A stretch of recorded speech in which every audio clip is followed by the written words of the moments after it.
onko sulle ollut helppoa vai vaikeaa löytää sellainen tasapaino työn ja muun elämän välillä? Ei ole ollut helppo. Mä ajattelen sen, että mä tulin äidiksi vasta niin kuin 40-vuotiaana, niin mä ajattelen, että se on ollut niin kuin mun elämän jotenkin niin kuin siunaus, että mä oon ollut aina hyvin jotenkin niin kuin intohimoinen jotenkin, että mä kiinnostun jostain.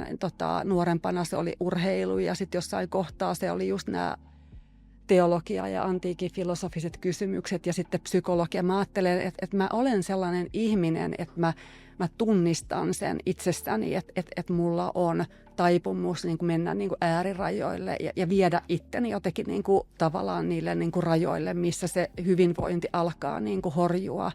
Että se, että mä tulin äidiksi jollain tavalla toi mun elämään, se palautti mut ikään kuin niihin, että se rakkaus siihen niin kuin lapseen laittoi ne luontaisesti ne rajat, että mä en voi ikään kuin niin kuin antautua vain ikään kuin, opiskelulle tai tutkimukselle tai työnteolle. Se asetti ne niin kuin tasapainot ja mä ajattelen, että moni asia on sujunut paljon paremmin ikään kuin sen jälkeen, koska asiat loksahti jotenkin tärkeysjärjestykseen.